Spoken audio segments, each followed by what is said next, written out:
Bangladesh cricket দলের বহু ম্যাচে জয়ের নায়ক মাহমুদুল্লাহ রিয়াদ। দলের বিপদে অসংখ্যবার হাল ধরেছেন এই ব্যাটার। টাইগারদের সামনে এবার আরও একটি বিশ্বকাপ। দলের ভরসার প্রতীক হয়ে ওঠা রিয়াদের দিকে এবারও আলাদা নজর থাকবে দেশের ক্রিকেট ভক্তদের। ২১ টি-20 বিশ্বকাপে দলের নেতৃত্বে দেয়া রিয়াদের জায়গা হয়নি পরের বিশ্বকাপে। গুঞ্জন উঠেছিল জাতীয় দলের দরজাটাই বন্ধ হয়ে গেছে তার। তবে থেমে থাকেননি রিয়াদ। নিজেকে প্রমাণ করেই সবশেষ ভারতে আয়োজিত ওয়ানডে বিশ্বকাপে ১৫ সদস্যর দলে জায়গা করে নেন। আসলে দলের মলিন পারফরমেন্সের বিপরীতে সফল ছিলেন রিয়াদ। তবে অস্ট্রেলিয়া বিশ্বকাপে খেলতে না পারার হতাশা এখনও পীড়া দেয় তাকে। স্বাস্থ্য এবং স্বাদের মধ্যে চমৎকার একটা ব্যালেন্স করে পীর প্রিমিয়াম আয়োডাইজড লবণ।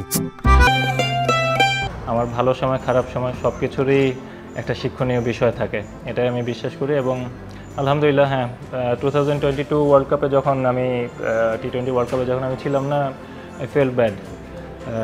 আমার কাছে মনে হয়েছিল প্রবাবলি আমি টিমে থাকতে পারতাম, বাট এনিহাও হয়নি। এশিয়া কাপ সহ একাধিক আসরে খুব কাছে গিয়েও শিরোপা হাতছাড়া করেছে টাইগাররা।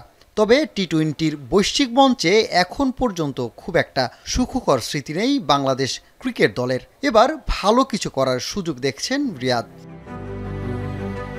সুযোগ তো সবসময় থাকে, চেষ্টার আমাদের কোনো কমতি থাকে না। ইনশাল্লাহ হয়তোবা এবার আমরা ভালো কিছু করব। ট্রফি জিনিসটা এটা আমার মনে হয় যে অবশ্যই এটা একটু ভাগ্যেরও একটু সহায়তা লাগে। নাজমুল হোসেন শান্তর অধিনায়কত্বে বাংলাদেশের শুরুটা হয়েছিল দারুণ। তবে সম্প্রতি ঘরের মাঠে একাধিক সিরিজ হারে তার সক্ষমতা নিয়ে উঠছে প্রশ্ন। দুঃসময়ে দলের এই অভিজ্ঞ ব্যাটারকে পাশে পাচ্ছেন Shanto. He is a very good leader, he is a very good captain. ওর গেম সেন্স খুব ভালো, গেম অ্যাওয়ারনেস খুব ভালো, but we all need to give him time. ও রিসেন্টলি ক্যাপ্টেন হিসেবে অ্যাপয়েন্টেড হয়েছে। We need to give him time এবং see how he does ইনশাল্লাহ। এবং আই হোপ ওর যে লিডারশিপ কোয়ালিটি আছে ইনশাল্লাহ বাংলাদেশের জন্য ভালো করবে। মাঠে খুব একটা আক্রমণাত্মক হতে দেখা যায় না রিয়াদকে। ঠান্ডা মাথার হিসেবেই বেশি পরিচিত এই ক্রিকেটার। ক্যাপ্টেন কুল হিসেবে পরিচিত মহেন্দ্র সিং ধোনির বড় ভক্ত রিয়াদ। তাই তার প্রভাবই বোধহয় মাঠে মেজাজ খুব একটা হারান না তিনি।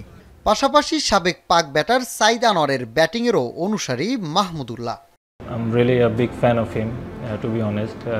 ওনার টেম্পারমেন্ট, সানি মৃধা, এখন শিখার বিষয় আছে, তো এই জিনিসগুলো আমার ভালো লাগে।